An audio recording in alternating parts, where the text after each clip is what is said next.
Calma aí que eu ainda tenho que me achar com isso aqui, gente. Quem tá feliz, diga aleluia. Glória a Deus, eu também estou, gente. Vamos lá. 2 Timóteo, abra sua Bíblia comigo. Vamos ler junto no telão. Quem trouxe a Bíblia diz aleluia. Quem não trouxe diz misericórdia. Quem vai trazer no próximo diz glória a Deus. Obrigado. Vamos lá.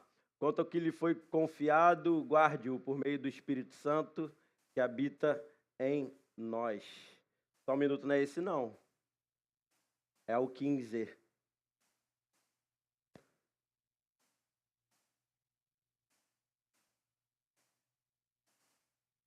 Segundo Timóteo 2:15.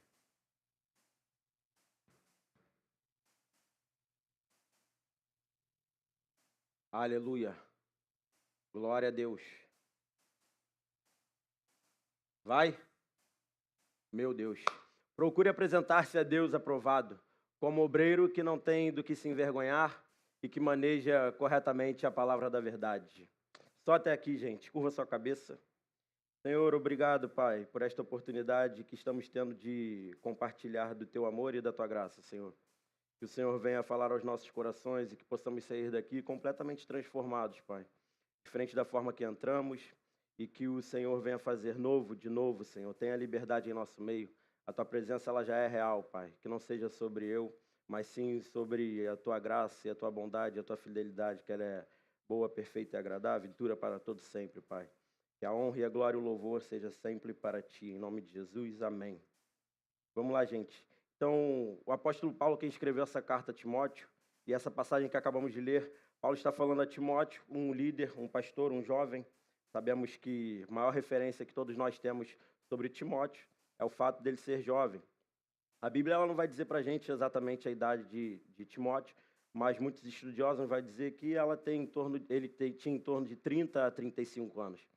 E quando o apóstolo Paulo ele escreve essa carta a Timóteo, Éfeso, né, a igreja de Éfeso, era uma cidade dominada pela idolatria e passava por um momento de muita dificuldade, onde existiam ali distorção de palavra, doutrinas que até pareciam espirituais, porém não era verdade.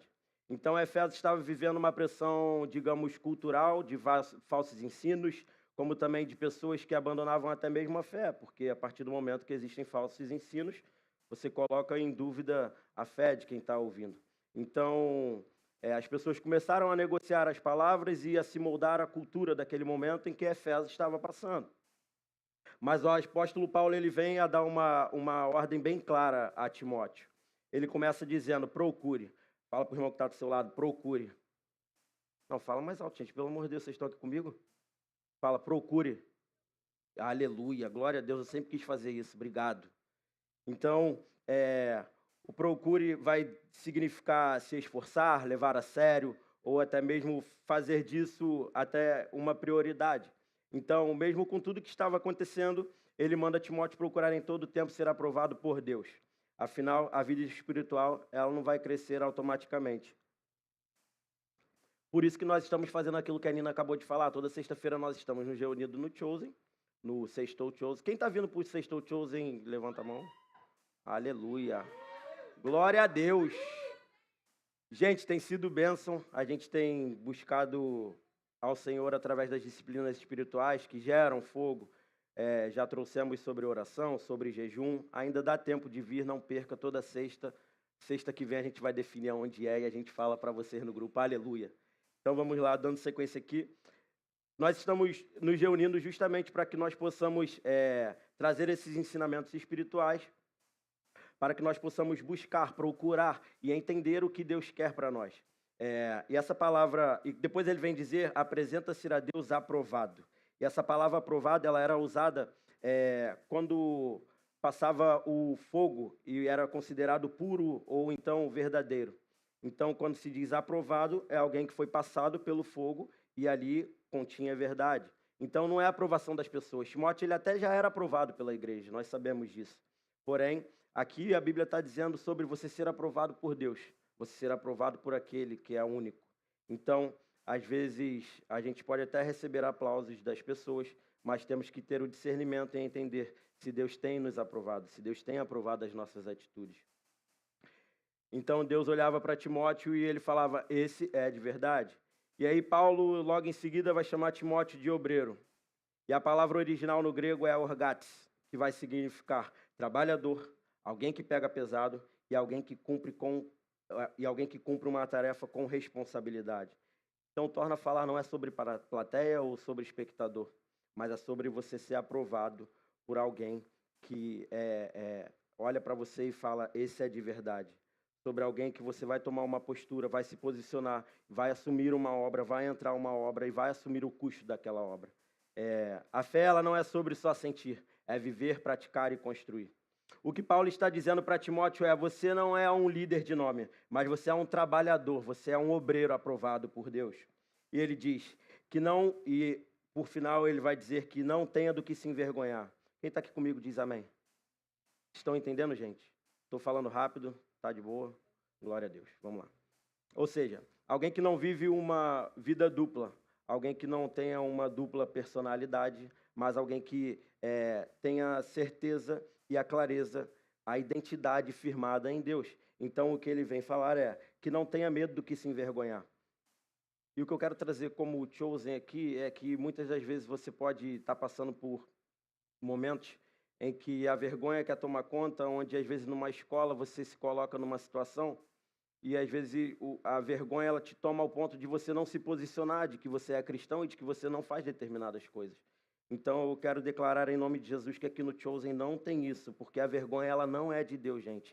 O inimigo ele vem com tudo para fazer com que nós se sintamos envergonhados e que não vivemos aquilo que o Senhor tem para nós. Então que nós possamos entender que a vergonha ela não vem de Deus. E não ter vergonha é ter entendimento. A Nina e acho que a Ana Laura falou isso ontem no Chosen. Nós somos luz, gente. Então não tem por que a gente ter vergonha. Onde a gente chega, onde a gente pisa, somos nós quem temos que influenciar as pessoas. Somos nós que temos que influenciar o ambiente. Deixa eu te falar uma coisa. O ambiente ele vai ter que se moldar a você, mas é porque você carrega uma presença que ela é sobrenatural. Então não tem por que você se aperfeiçoar ao ambiente, você se adaptar ao ambiente. Não vai ser sobre isso. Vai ser sobre você chegar e o ambiente que tem que se moldar a presença que você carrega. E eu falei isso na ministração anteriormente, aqui estão me ouvindo pregadores, ministros, diáconos, líderes e pastores. E o que o inimigo quer fazer é anular o seu propósito. O que o inimigo quer fazer é colocar você num ambiente de dúvida e você vai começar a se perguntar se você é capaz ou não é. Se realmente é aquilo que você está vivendo, é o que Deus tem para a sua vida. E aí ele vai começar a te trazer para uma ambiência de medo. E deixa eu te falar uma coisa, querido. Não deixe o medo te paralisar, não deixe o medo te anular. O que Deus tem para fazer na sua vida e na minha vida é muito maior do que qualquer vergonha e qualquer medo. Aleluia. Vergonha aqui, que eu citei anteriormente, ela não é sobre timidez. Ela fala sobre negar, esconder ou adaptar a sua fé ao ambiente em que você se encontra. Isso aqui é forte demais, gente. Não se adapte ao ambiente. Você vai chegar e o ambiente é que vai ter que mudar para o nível de presença em que nós carregamos. Amém? Eu ainda estou na introdução, gente. Fique tranquilo. E por fim, maneje bem a palavra da verdade. Isso significa que devemos tratar a Bíblia com toda seriedade. Fala para o irmão que está do seu lado. Trate a Bíblia com seriedade. Fale de novo para mostrar que vocês estão aqui comigo. Trate a Bíblia com seriedade.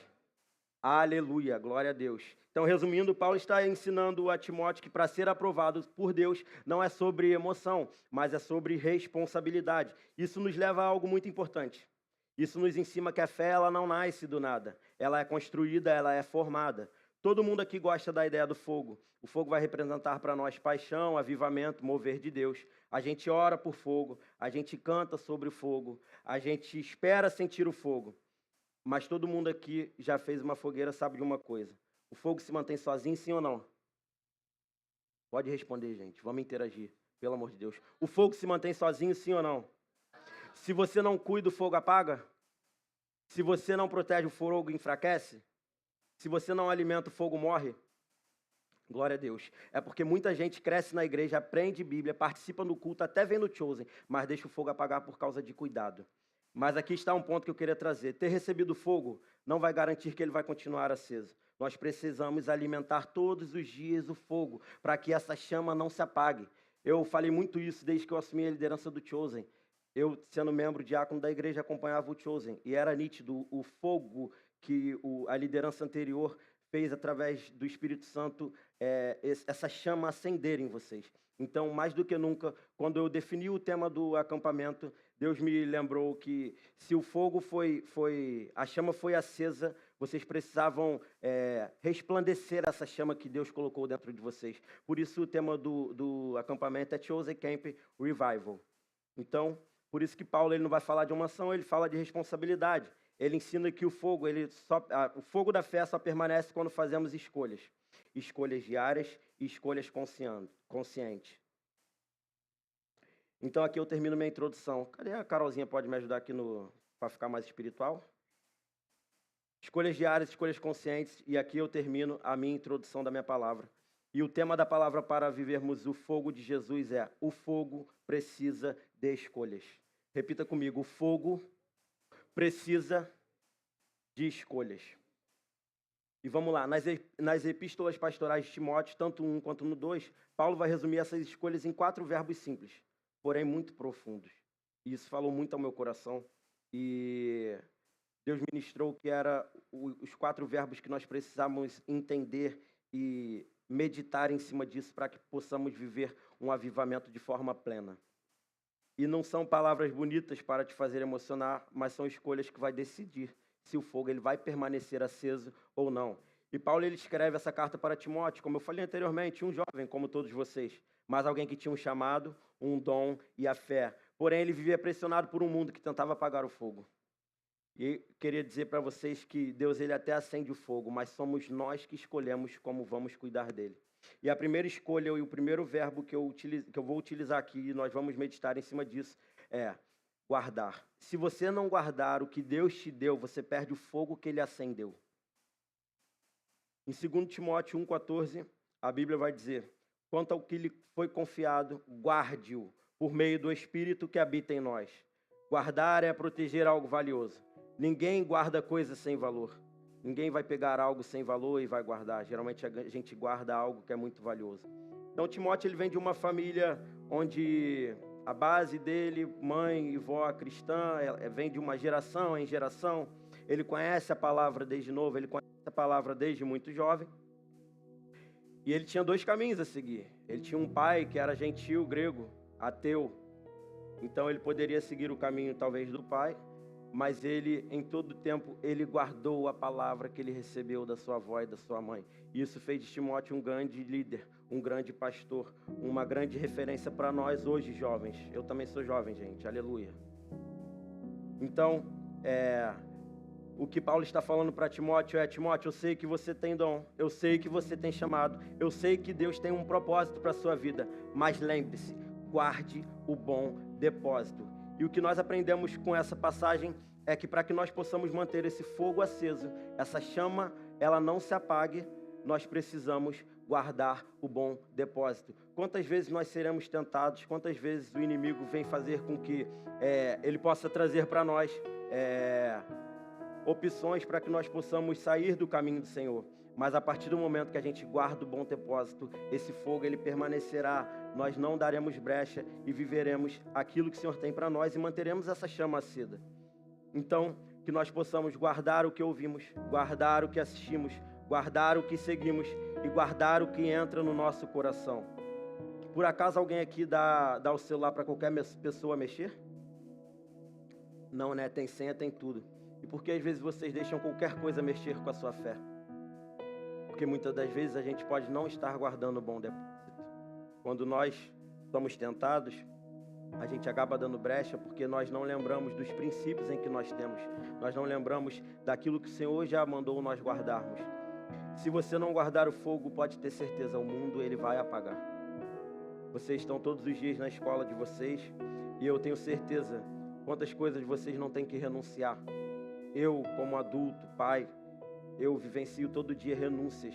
Quantas vezes eu tenho que dizer não ao pecado, quantas vezes eu tenho que dizer não, quando às vezes até parece que está tudo bem, mas o Espírito Santo vem e nos incomoda para mostrar que aquilo que nós estamos fazendo não está de acordo com a palavra de Deus. O que você deixa entrar no coração decide se o fogo vai crescer ou se o fogo vai morrer.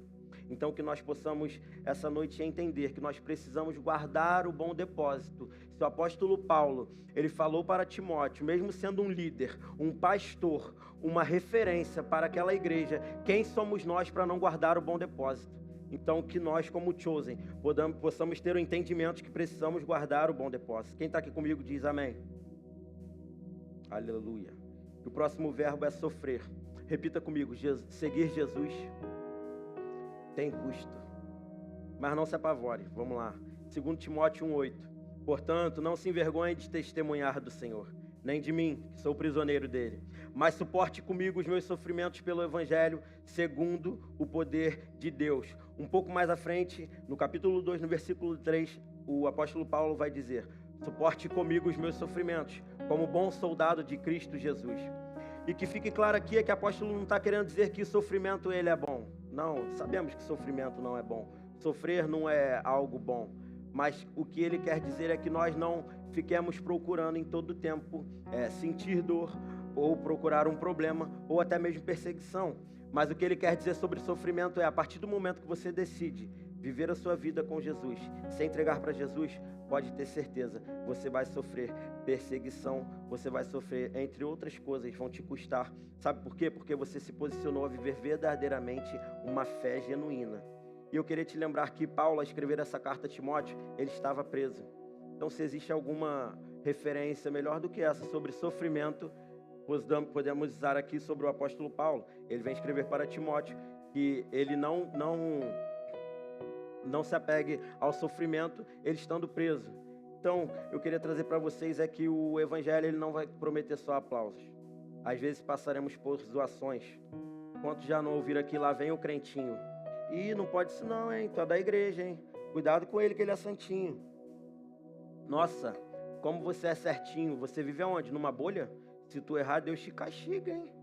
Valeu, pastorzinho. Nossa, quando eu aceitei a Jesus, eu virei o pastorzinho. Ó, lá vem um pastor.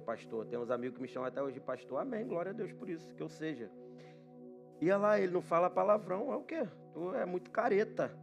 Eu vou colocar o crentinho. Eu vou colar o crentinho, não vai colar não. Deixa eu te falar uma coisa. Quando eu aceitei a Jesus em 2017, eu estava no aniversário do meu irmão. E o meu irmão, junto com o compadre dele, virou um para o outro e falou assim: vamos apostar que o Carlinhos não ficará mais de 2 anos na igreja. Isso foi em 2017. A gente está em 2026. Se passaram quase 9 anos. E aquela combinação que eles queriam não deu certo. Porque eu fui alcançado por uma graça que excede todo entendimento. Eu fui alcançado por um amor que não tem como. Ele nos amou primeiro. Portanto, eu me entreguei verdadeiramente. Eu reconheci que a fé é o firme fundamento. Portanto, aquele combinado que eles tentavam fazer não deu certo. Sabe por quê? Quando a gente escolhe Jesus verdadeiramente, as pessoas elas vão te olhar e elas podem até querer apostar que você tem prazo para sair da igreja, que você tem prazo para desviar. Mas a partir do momento que você reconhece que Ele te amou primeiro, que Ele é o início, que Ele é o meio e que Ele é o fim, pode ter certeza, você viverá para todo sempre nos caminhos do Senhor. E o próximo ponto que nós passaremos aqui é a exclusão. Quantos aqui já não foram convidados por uma festa? Ficaram de fora porque os seus valores e os seus princípios incomodam outras pessoas. Deixa eu te falar uma coisa. Quando você escolhe Jesus, alguns caminhos eles vão até se fechar. Mas vai por mim, é livramento. E o Senhor vai te mostrar outro caminho. E você viverá a plenitude daquilo que Ele tem para a sua vida. E o próximo ponto é solidão. Tem momentos em que você vai estar cercado de gente, mas até mesmo sozinho em suas decisões. Mas eu digo de pessoas dizentes, pois o Senhor, Ele nunca te abandona. O Senhor, Ele nunca vai te abandonar. Em todos os momentos da sua vida, o Senhor vai estar contigo. Em todos os momentos da sua vida, o Senhor vai te direcionar para que você possa viver o caminho que Ele tem para a sua vida. Em Mateus 6, no versículo 6, a Bíblia vai dizer: mas quando você orar, vá para o seu quarto, feche a porta e ore ao seu Pai que está em secreto. Então seu Pai, que vem em secreto, o recompensará. O fogo verdadeiro, ele vai custar algo. Quem não aceita o custo, nunca sustentará o fogo. Sofrer aqui não é procurar um problema, e sim é não negar quem você é em Cristo Jesus. Você tem uma identidade em Cristo. Ele te reconhece como filho. Portanto, não o negue ao Senhor. Tenha convicção daquilo que você era em Deus. Na Bíblia você não vai ver passagens dizendo que o evangelho será fácil. O Senhor não nos promete facilidade, mas Ele nos garante que valerá a pena. Em João 16:13, a Bíblia vai dizer que no mundo você terão aflições. Contudo, tem de bom ânimo. Eu venci o mundo. Quem está aqui comigo diz amém. Deixa eu beber uma água, estou falando rápido. Estou igual a Carol. Aleluia. Que honra, Carol, ter você aqui. E depois de tudo isso, zoação, exclusão, solidão, vem uma pergunta. Nós vamos continuar ou nós vamos desistir? Eu não tenho dúvida que quando nós passamos por essas 3 circunstâncias em que eu citei, em algum momento nós vamos nos parar nos perguntando, e aí, será que chegou o momento de desistir? Será que chegou o momento de continuar? Ter Jesus enquanto está fácil e no fogo da emoção é muito mole. Mas permanecer amando Jesus, quando existe uma rotina, é uma escolha, é uma decisão que nós precisamos ter. E pode ter certeza, vai por mim, é a melhor escolha, é a melhor decisão da sua vida. Eu te falo isso com muita clareza. O testemunho da minha vida e o maior testemunho da minha vida é a reconciliação que Deus fez no meu casamento. Hoje vocês veem eu e a Dani, 16 anos de casado, 12 anos de casado, meu Deus. 12 anos de casado, 16 anos juntos, eu tenho 32 anos. Eu passei a metade da minha vida junto com ela. Mas 3 filhos, Manu, Fred, Helena, vocês não têm noção do que nós passamos no nosso casamento. E o nosso maior testemunho, um dia eu vou tirar para contar aqui para vocês, é o nosso casamento. E o nosso casamento ele foi restaurado a partir do momento em que ela se posicionou. E através da vida dela, Jesus me encontrou. E hoje eu me encontro posicionado e firmado em Deus. Nunca mais eu quero sair desse caminho. Eu quero desfrutar dessa presença para o resto da minha vida.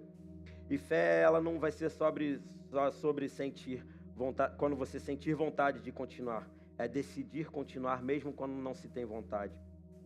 E é por isso que o apóstolo Paulo diz para Timóteo, em 2 Timóteo 3,14, quanto a você, Timóteo, permaneça nas coisas que aprendeu e das quais tem convicção, pois você sabe de quem as aprendeu. E é aqui que a gente chega na terceira e na próxima escolha que nós decidimos fazer, que é permanecer. Repita comigo, não desistir quando fica difícil. Ótimo, muita gente começa empolgada, mas quando a fé ela vira uma rotina, some.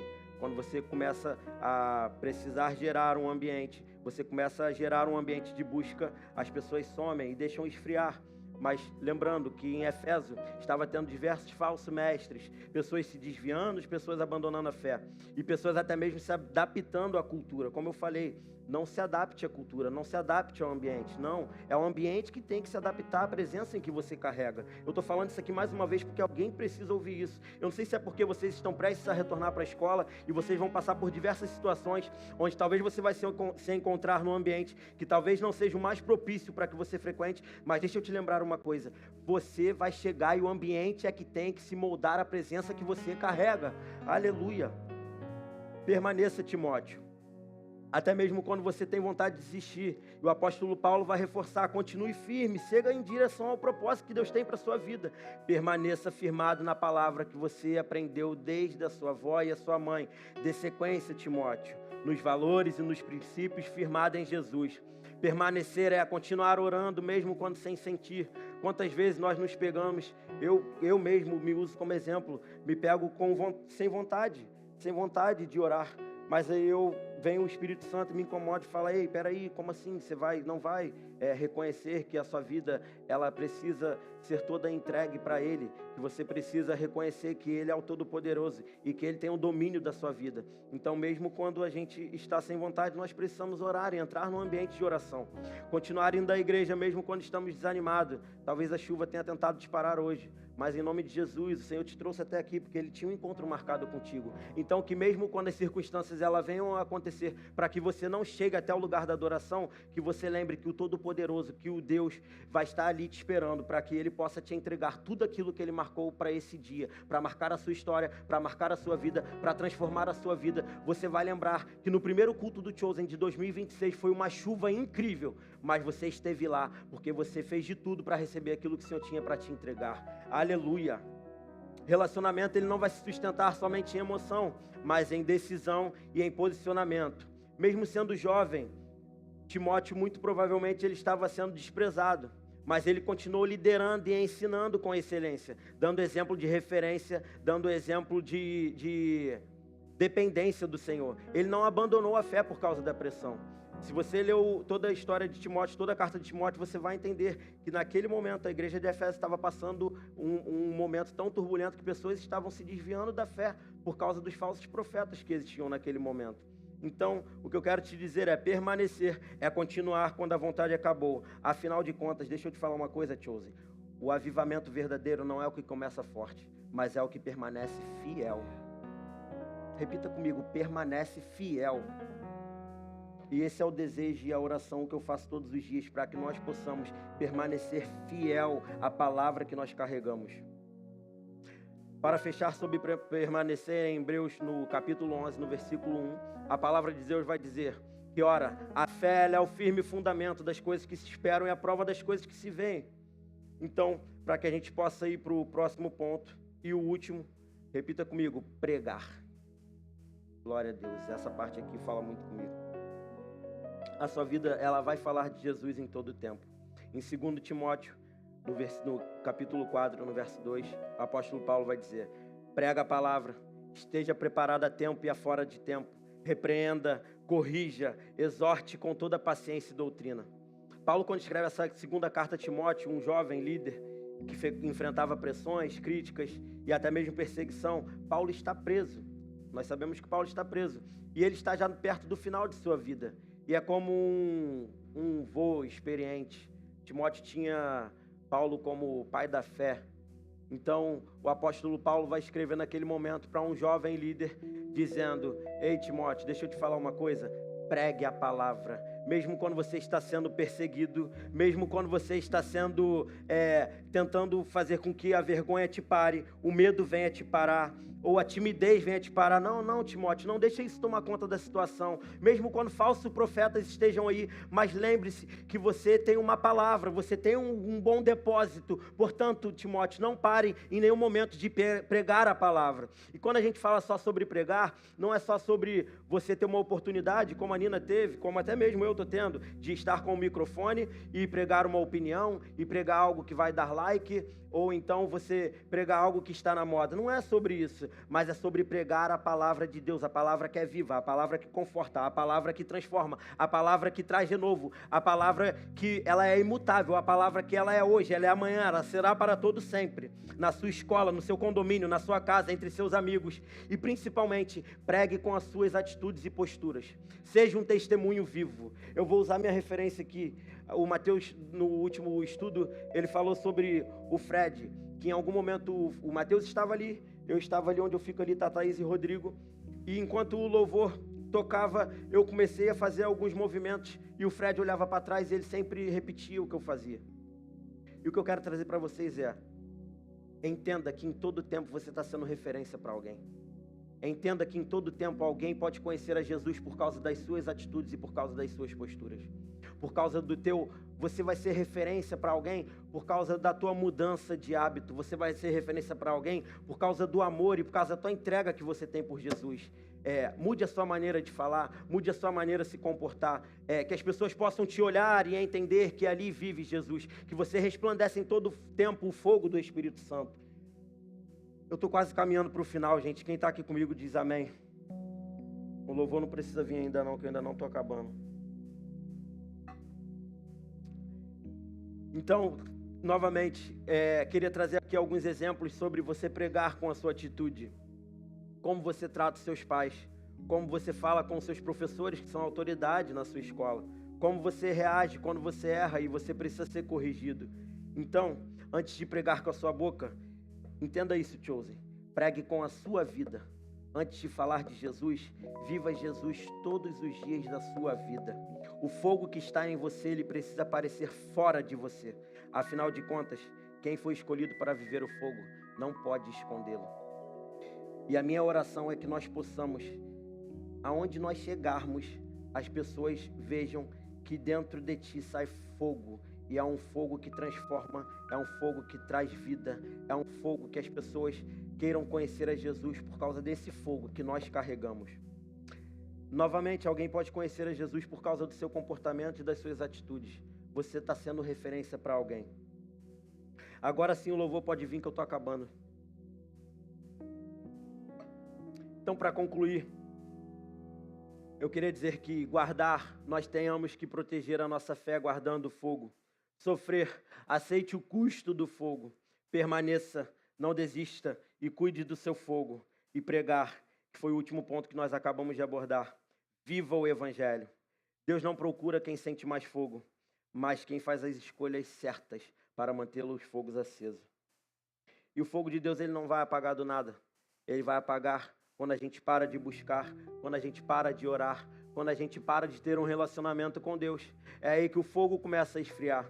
É aí que o fogo a chama começa a se apagar. A chama vai começando, a brasa. Quem já viu uma churrasqueira e aí você vê aquele fogo no primeiro momento em que você acende o fogo, ele vem alto demais, às vezes até queima a carne, mas se você não fazer com que aquela brasa, ela seja cada vez mais alimentada, o fogo ele vai se apagando. Então é isso que nós vivemos no Evangelho. Se você não se alimentar da palavra, se você não buscar a Deus, pode ter certeza, vai por mim, o fogo ele vai se apagar. Deus ele até acende o fogo, mas como eu falei, como nós vamos manter esse fogo aceso, é uma responsabilidade nossa.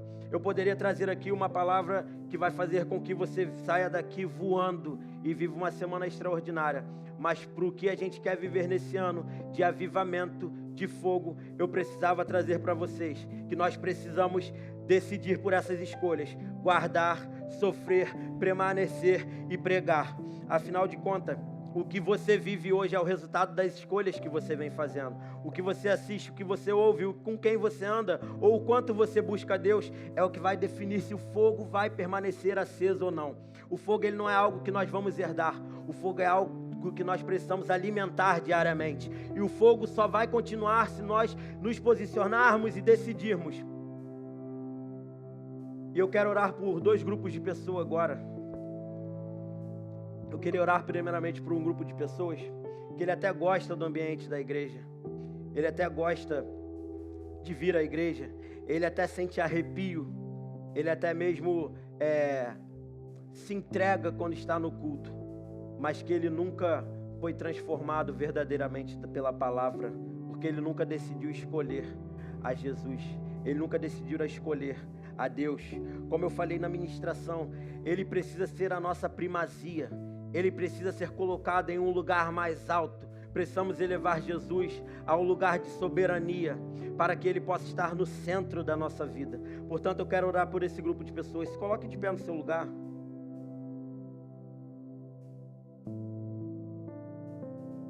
Aleluia.